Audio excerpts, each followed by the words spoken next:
Hello, magandang umaga po. Ang pag-usapan natin po sa ngayon yung kasinungalingan ni Joel Chua.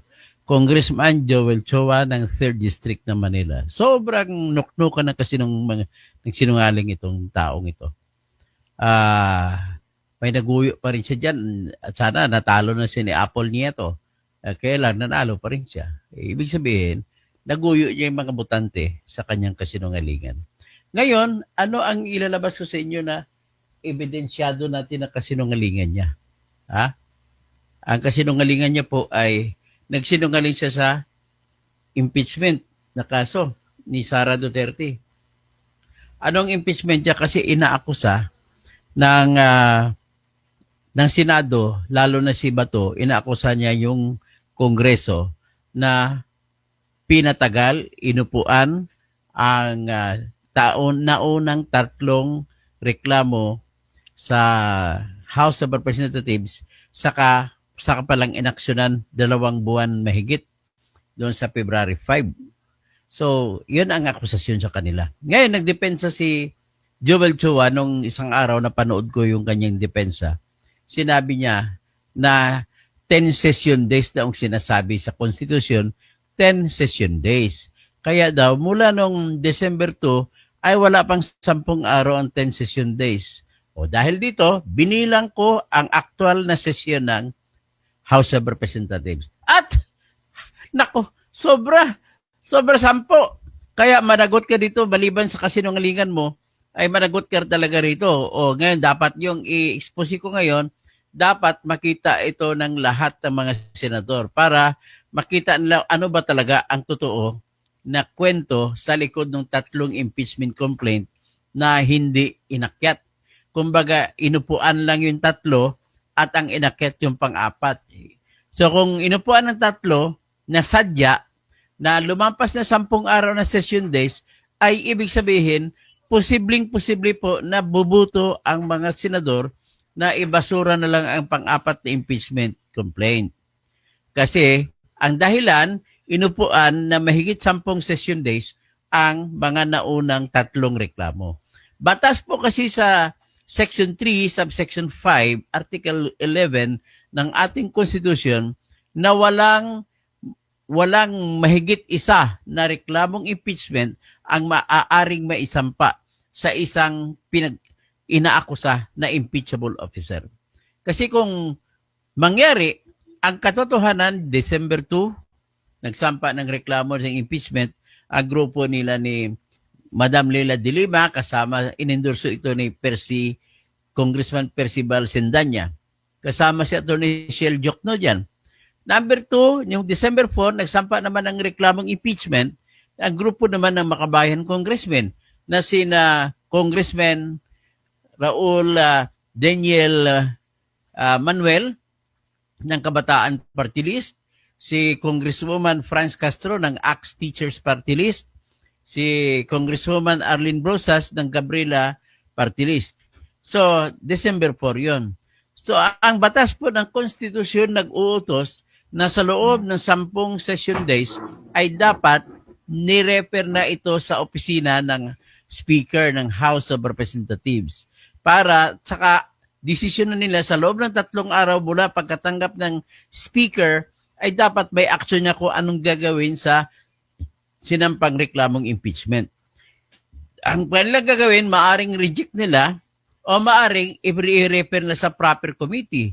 Ang proper committee usually ay yung Committee on Justice. Kasi ang Committee on Justice, yan po ang magsasagawa ng pagdidinig para malaman kung may mga ebidensya ba na bit-bit yung reklamo at kung aprobahan ba nila o hindi. Yan po ang regular na pagsasagawa ng impeachment.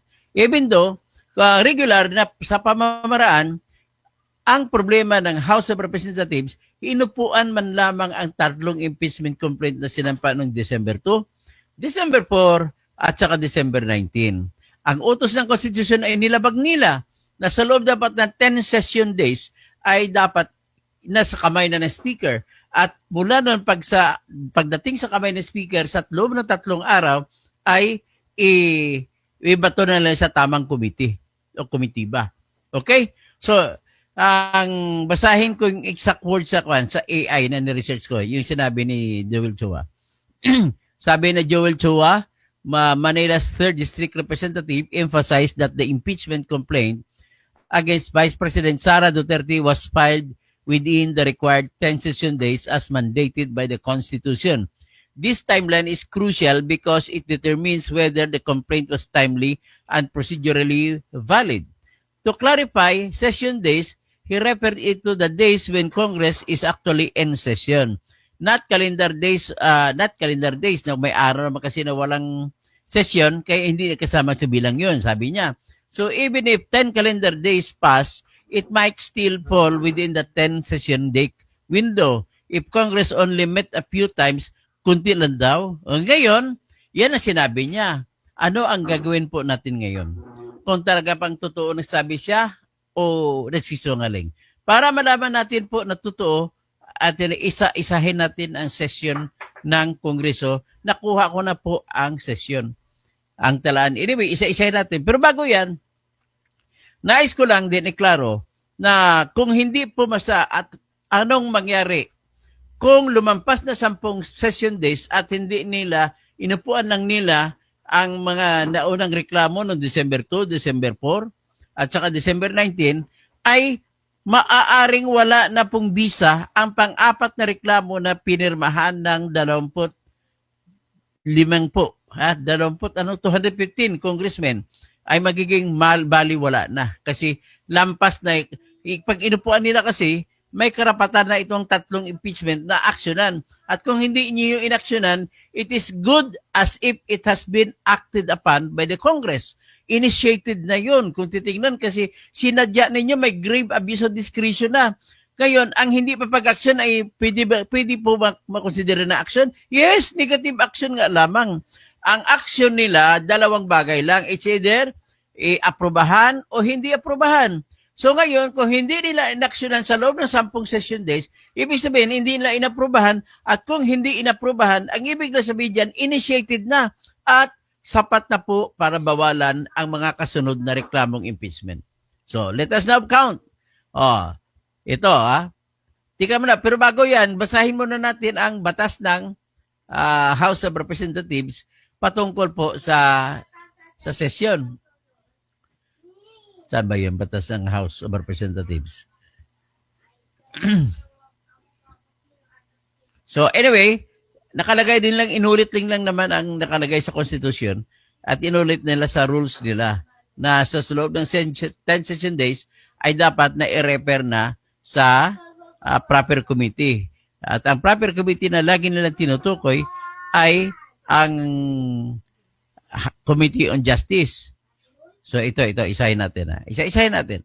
So, unang session days. Tingnan natin. Ito, pakita ko sa inyo yung unang session days. Ayan. Ito i-share ko sa screen. Unang session days. So, makita nyo, sa ilalim, may petsa. Basahin natin ang petsa. Ang petsa niya, i-click natin December 9. Yan. December 9. Lista natin para hindi tayo mawawala. Lista ko. December 9. December 9. First session days. Okay? Sino makikita mo? Ang nagdidebate dyan, no? Kita mo si Raul Manuel tsaka si Adjong. So, tingnan natin kung ano mga pinagdebatihan nila dyan. Ayan, 25. So, Mr. Speaker, ayan, nakahanda sila ng gano'n. Pinakita ko lang ang sesyon. December 9. Ang kasunod na sesyon, ipakita natin.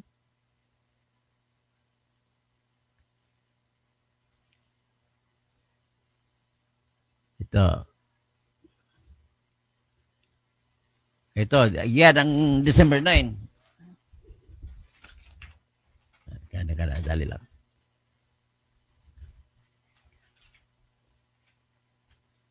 Out-screen natin yan, tapos i-akyat natin ang kasunod na session. Anong session yan?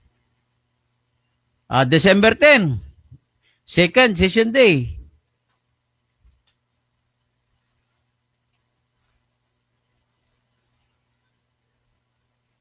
Number 2. O yan, na December 10. Nakita na ninyo? December 10, session sila. Susunod,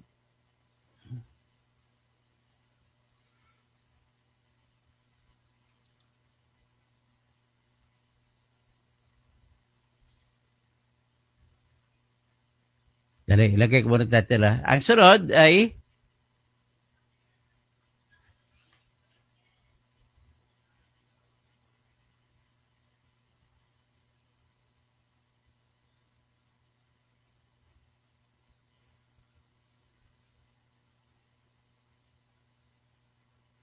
ito, ang kasunod. Pangatlong session dito.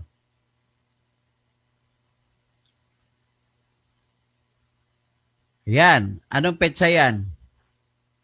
Makita natin. December 11. So nakita niyo, December 11. Pangatlong ano yan? Pangatlong session day.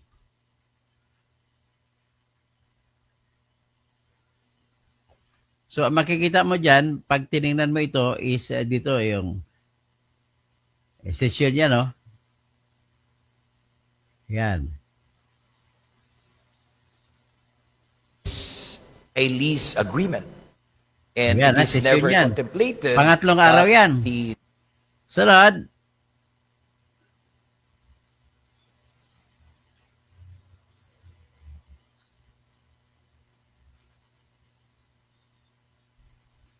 Ito naman.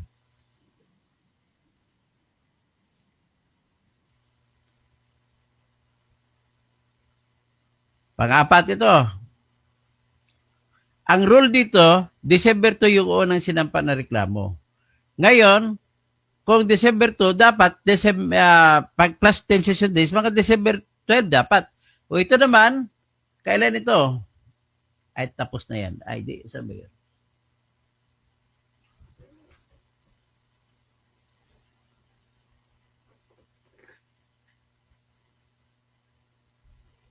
Dito, wala yan.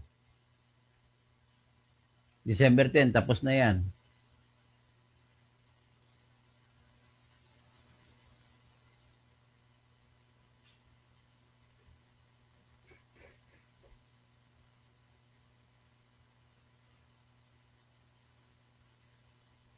December, sunod, December 16.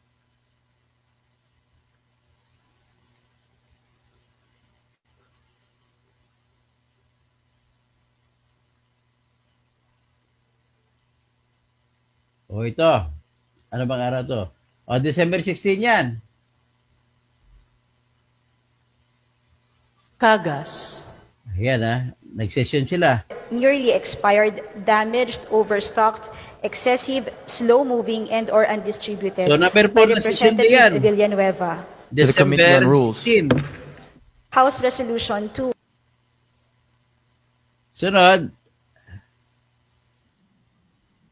Aba, si Garin.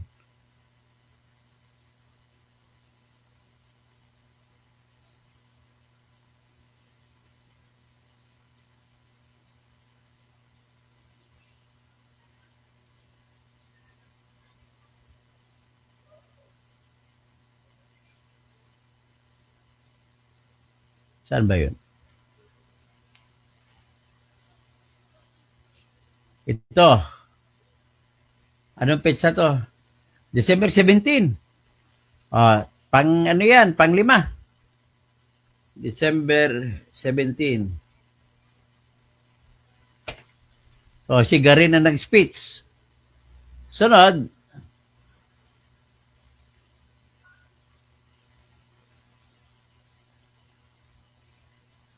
Si Erskine uli.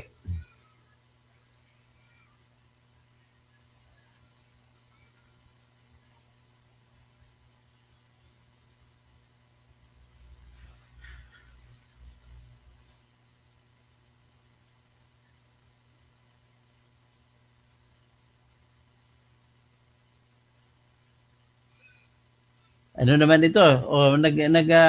Pangharap si ano? December 9 yan, natapos na natin yan.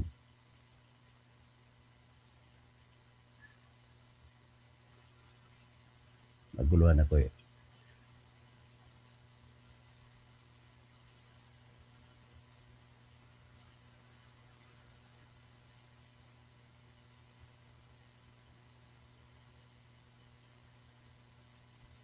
Ito naman, December 17, pang-5, nakuha ko na. Ito naman, ipakita ko sa inyo, December 18. Pang-anim na araw na yan, na session days. Yan, pang-anim na araw, session days, ha? Si Tambaluslos ang Oversight nagsasalita. functions with diligence and integrity. December 18 yan, no? Our Okay. investigations That in the field is of legislation number 6, have uncovered session days. anomalies, held officials accountable, and pushed for reforms to ensure Yan. Tanggalin na natin si Palcops. Tapos kasunod yan, January 30 na sila nagsesyon.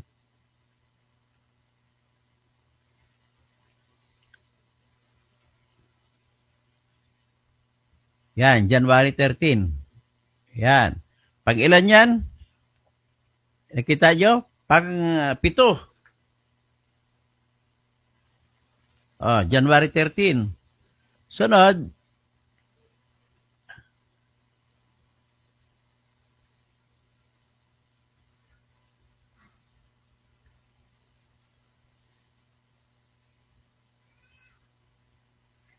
ito naman isa.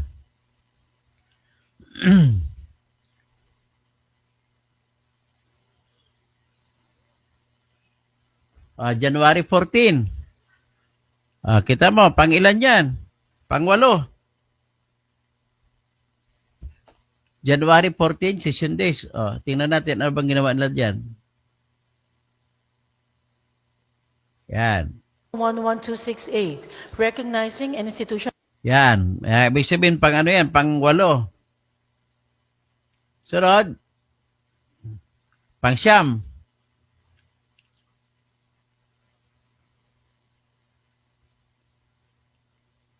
January 20.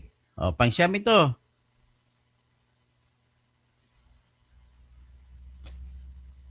Ano bang ginawa nila dito? Aimed at facilitating seamless transportation and logistics between key economic hubs. Next.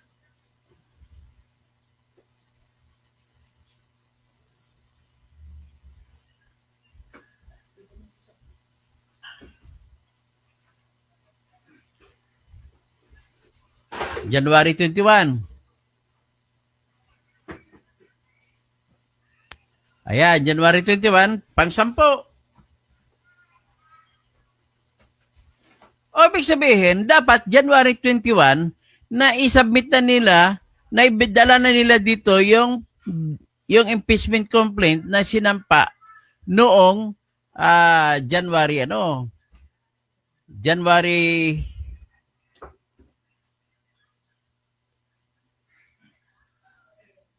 sana ba yun?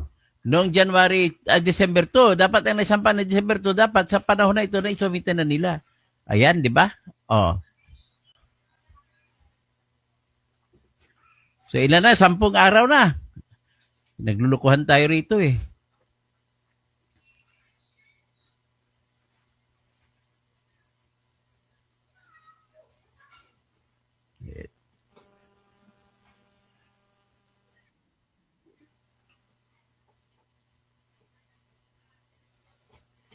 Tinanggal ko muna yung iba para maluwag. Ang kasunod, pang-11 na. January 21.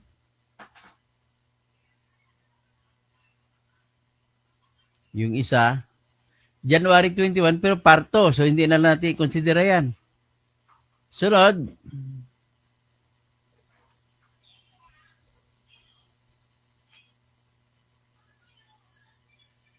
January 22. Pang-11 araw na. 11 day.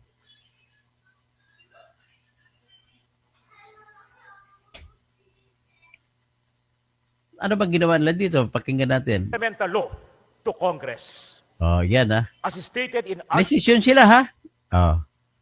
Sunod na session, January 27.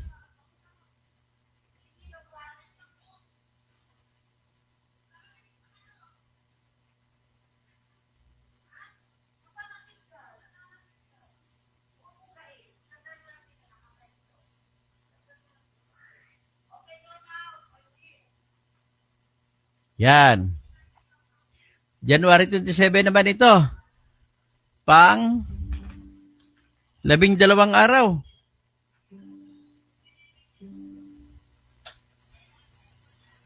Ano bang ginawa nila dito? RA Ayan, ha? 11510 May or the section sila. Alternative Learning System Act into Sunod, January 28.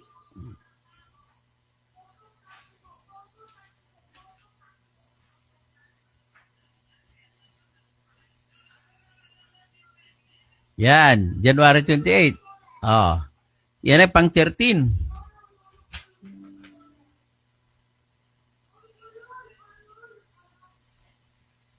Days. Sunod, January 28 din. Okay lang yan. Hindi na natin dalhin. February 3. Ito.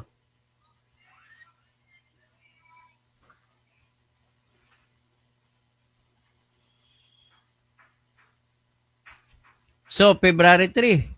Ang February 3, pang 14 na araw. February 4. Kasunod na session, February 4.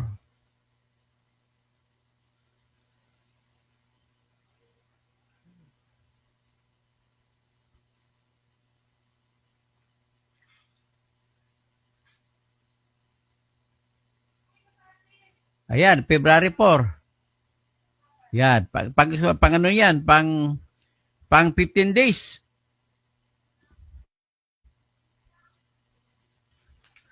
Noong February 5 na nag-session sila para i-forward yung pang-apat na impeachment ay pang 16 na araw. O, ito yung February 5 na hearing nila. Session para session. February 5, oh. So, ladies and gentlemen, very clear po na nagsinungaling po yung Congressman Joel Chua. Hoy, taga District 3 na Manila. Nagbuto kayo ng sinungaling na congressman. Anak ng... Oh, sabi niya, wala pa daw 10 session days ay na i-forward na daw nila, na i-consider na daw nila yung dalawang, at least yung dalawang complaint. Kailan ba sinampa? December 2. So dapat, kung yung December 2, ay dapat noong January 27 na session, ay dapat kinonsidera na ninyo. Ay wala eh. Klaro, isa ko ng session ninyo eh. Tapos yung December 4 na reklamo, dapat February 3 na i-considera ninyo. Eh wala eh. February 4 nag-session pa kayo, February 5 nag-session. Wala, hindi nyo dinala. Kaya ladies and gentlemen, ang aking po, ladies and gentlemen, mali ang mga English pronunciation ko. Isa ka lang po ang pinakita ko rito na katotohanan. Nagsisinungaling si Congressman Joel Chua. Sinungaling! Joel Chua, sinungaling! Sinungaling! Sinungaling! Sinungaling! Ay, nako. Diba, Tommy, dyan sa Camotes Island, oh, maraming sinungaling sa Maynila, oh. Ay, nako. Huwag ka naman papalusot ka pa. Ngayon, delikado na ngayon ang inyong impeachment complaint. Ang impeachment complaint nyo kay Sara Duterte na pang-apat na reklamo ay mababasura. Dahil nilabag ninyo ang batas na isang reklamong impeachment lamang ang pwedeng maisampa sa loob ng isang taon. Eh, klaro, dalawang impeachment, December 2 dapat inaksyonan nyo ng January 27 na session. At ang December 4, dapat inaksyonan nyo ng February 3 na session. Hindi nyo inaksyonan. Ay, nako. So, ibig sabihin, isa lang po ang puntos ko rito. Pinakita ko lang ang kasinungalingan ng inyong mga kakampi, mga kalaban ni Sara. Isa lang talaga ang target nila dito. Hindi yung kagandahan ng buhay. Kaya tuloy na napabayaan ninyo, iniwan ninyo, hindi tuloy na aprobahan ang 200 peso na pagpataas ng sahod ng mga minimum wage workers dahil sa inatupag nyo impeachment.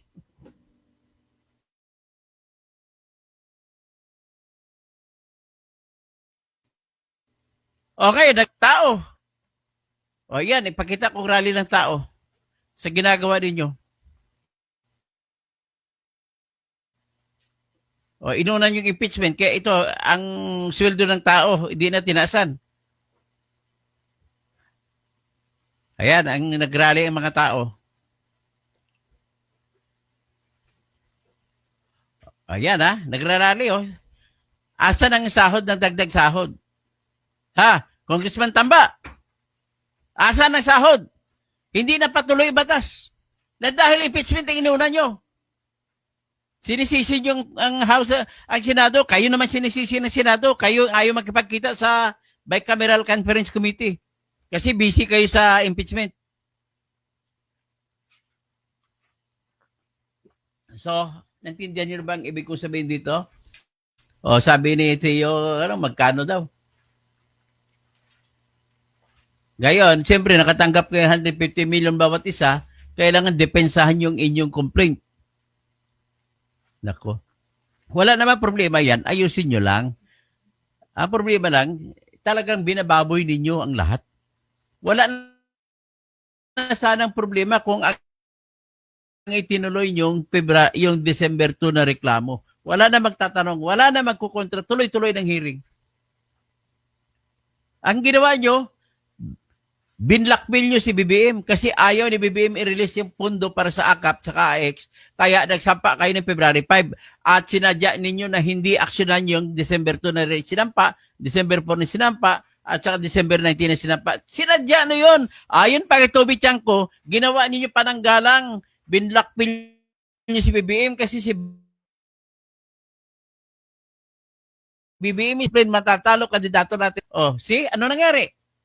Di talo. Sisihin ni Bong Revilla yan. Hindi yung mga vlogger. Bakit naman sisihin ng mga vlogger? Di ba? Kayo ang nagsampa ng impeachment complaint, ang dapat kayo na sampa, hindi yung vlogger, kayo na nagsampa ng complaint ng dapat sisihin. Ay, nako. O, di ba? Mel Energy. Tapos, mag-shoutout na lang ako, Elma Ralios. Pa-shoutout po sa Bohol. Oy, daghang salamat sa mga taga Bohol. Mga egagaw sa akong asawa diha sa Talibon. Dadyon kamo sa Talibon. Pipito Duran, kumusta na si yung hawak mo, yung kay Percy Lapid po, inaantay natin kung kailan maaresto si Bantag. Yan po ang kay Percy. Ganun lang kasimple. Kung hindi mahuli si Bantag, wala. Nothing. Thank you tayo. So, Pastor Rodi Rabi, ATD Pida, katoto, hindi kami sinubo ni Apple nito, yung mansanas, kaya nanalo pa yan eh. Sana, wala na yung mga mansanas, ibang sinapo, ibig ko, mansanas ang kinain eh. Rose Canizal, good morning po, Pastor. Camotes News Today. Kamusta, Tom? Nadiha sa Camotes Island, sa Cebu. Okay, tapos Jaime Sabanal, sunugin agad si Portweed. Wala na sana problema yung Portweed eh. Kung nasampa nyo mga eh. Huwag nyo sisihin si Chis Escudero. Sa totoo lang, kawawa naman yung si Chis. Umiiyak na si Heart Evangelista. Mabuti na lang may heart siya, si Chis. Kung walang heart si Chis, naku, matagal na yung stroke. Ninpa Ortua, maayong buntag, Dr. Toto Kausig, watching from Madridejos, Bantayan Island. Oy, taga Bantayan Island. Daghan kong mga igagaw din, mga kausing apelido sa Bantayan. Usahay mga nakuda sa Bantayan. Mga manid-niid na diha. Romeo Pabros, kaya nilagay ang 10 transition days dahil para iwasan ang freeze anuman. Tama po, pag-iwas sa abuso yan, talagang nilagay. Tapos inabuso pa ninyo. Anak ka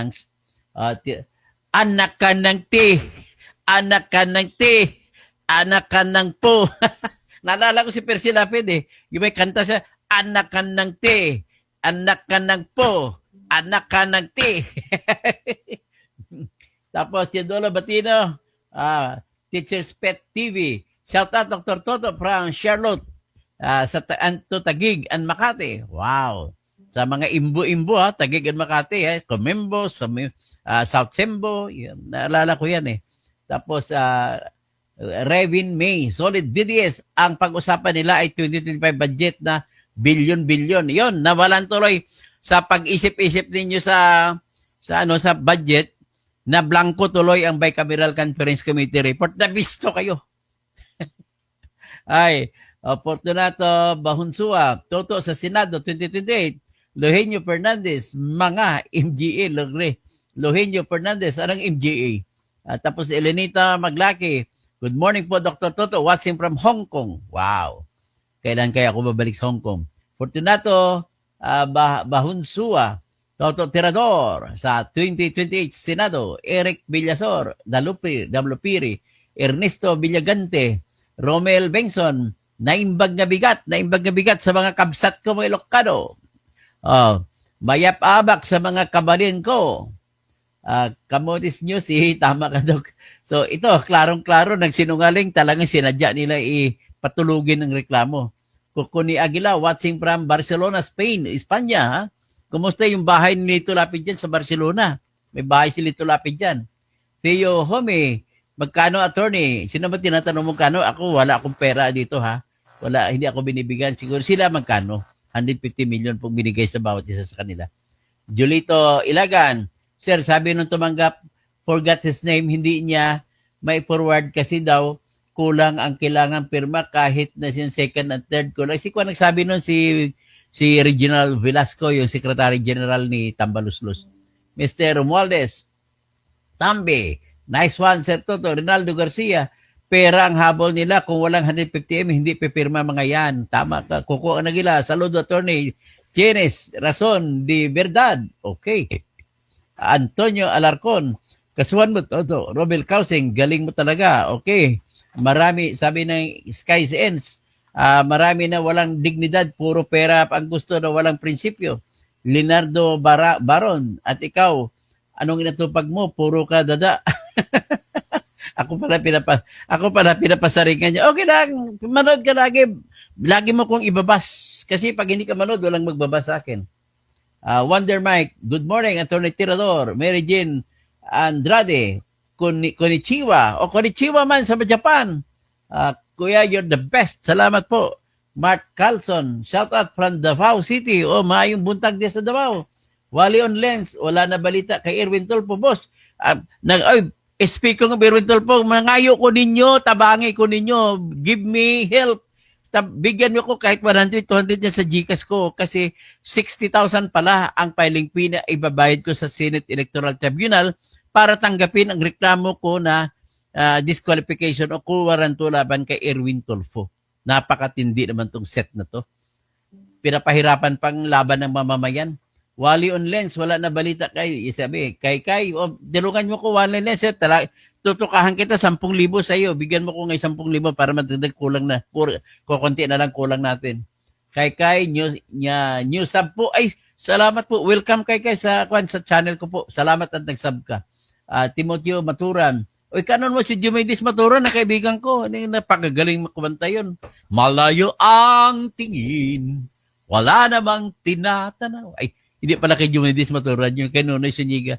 Alam mo si Nonoy Suniga yung isa ka rin sa kliyente ko eh. So, dalawang masikat na singer ang naging client ko pag-abogado ko. Si Nonoy Suniga at saka si Freddy Aguilar. So, Gib, tanong ko lang po, naniwala po ba kayo na si Bantag talaga?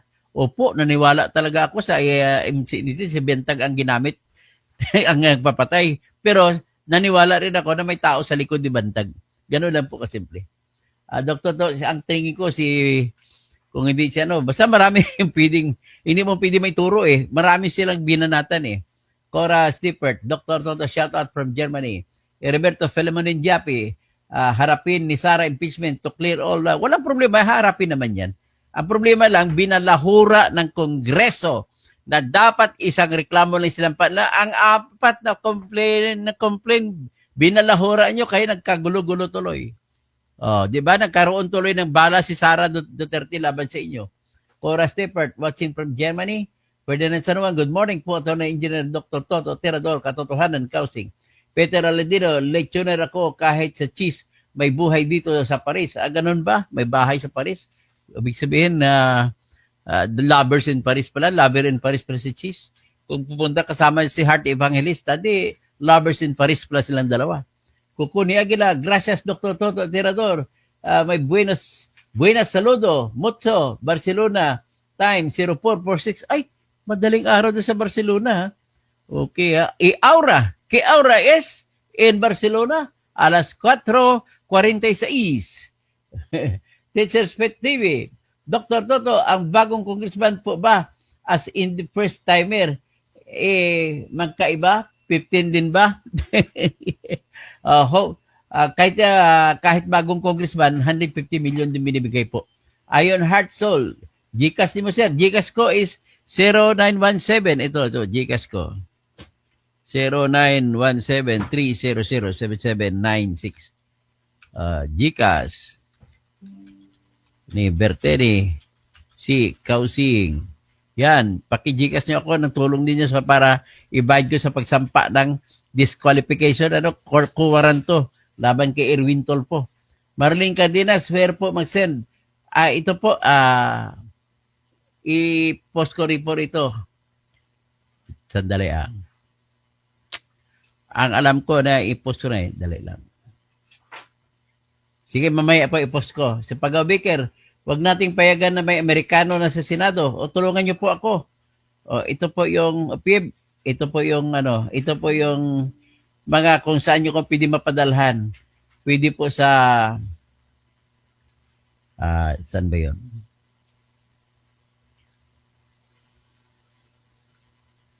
Okay. Dito, sandali lang. Kinukuha ko lang po yung aking mga talaan ng aking kung saan nyo ko pwede mapadala ng pera pantulong sa pag-ibabayad sa pambayad sa kuwaranto na kaso laban kay Erwin Tulfo.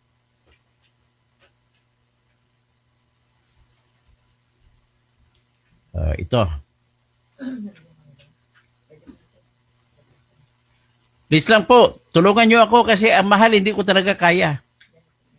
Na halos sureball naman ako na aksyonan ito ng Senate Electoral Tribunal kasi may kasabi ng mga Supreme Court Justices dyan. So yan po ang aking kung saan ko po kayo pwede maghulog. Napakalaking tulong po yan. Kahit may nagbubigay na sa akin sa PNB ko, 2,000. So may kulang pa ko, 58,000 pa.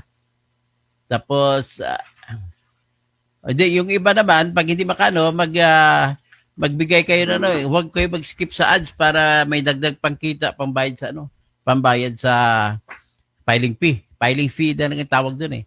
So, magandang umaga sa lahat. Hanggang dyan lamang po ang ating vlog sa ngayon.